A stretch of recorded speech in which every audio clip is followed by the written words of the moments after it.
Russian opposition leader Ilya Yashin has risen to prominence in tragic circumstances.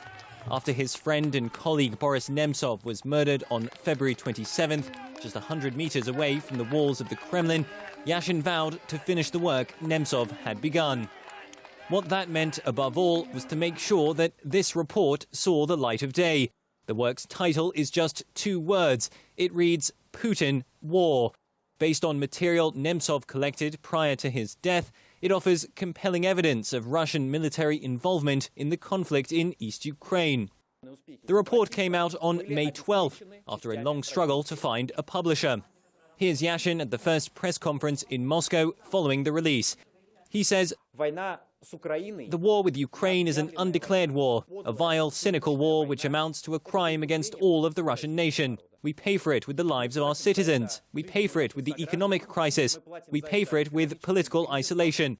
There is no closer nation to us than Ukrainians, and this is no exaggeration, no emotion. Ukrainians are our brothers.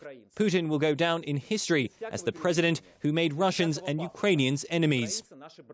A little over 2 weeks after those comments, Yashyn has come to Ukrainian capital Kyiv to spread his message. In the auditorium of one of the city's top universities, a crowd waits for him to come out. Everyone is armed with a copy of the Putin.War report. We went along too to hear what the Russian opposition leader had to say.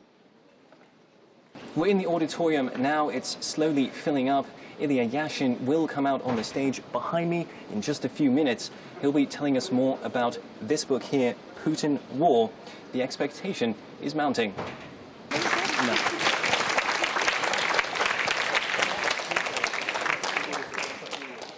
Yashyn gave an impassioned speech, which began not with the report on Ukraine, but with an homage to his fellow anti-Kremlin activist, Boris Nemtsov. He said, "For 3 months already, people have been daily bringing flowers to the spot where Boris Nemtsov was killed. And even though vandals have come and destroyed the memorial several times, and even though the flowers have been thrown in the bin, time after time, people have come to resurrect the memorial and bring new flowers." The Russian opposition leader soon turned to the theme of the day, namely the insurgency in East Ukraine, which has lasted now for over a year and which has claimed the lives of some 7,000 people. Russia denies charges that it has been financing and supporting the insurgents militarily, in spite of the evidence to the contrary. Yashyn, for one, is utterly unambiguous on this point, as he tells his Ukrainian audience, "I understand perfectly well that for you there's unlikely to be anything new here.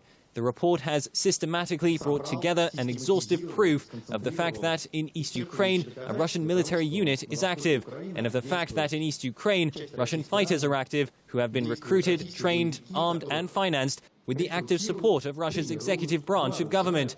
We well understand that you know all of this." As Yashyn made clear, he believes the conflict in East Ukraine means that Ukrainians are already on his side in the fight to reform Russia and remove the country's president, Vladimir Putin, from power.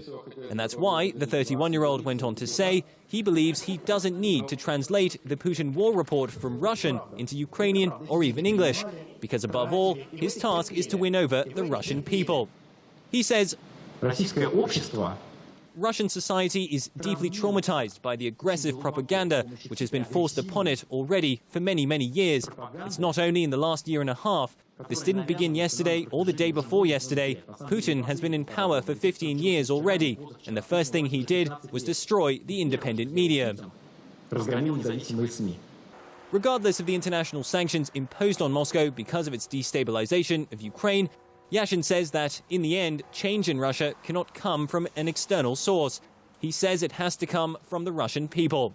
And that's why he finished Nemtsov's work and published the Putin.War report. Yashyn says that if he succeeds in turning Russia into the free and democratic country that Nemtsov fought and ultimately died for, then that will be the best memorial to his murdered colleague.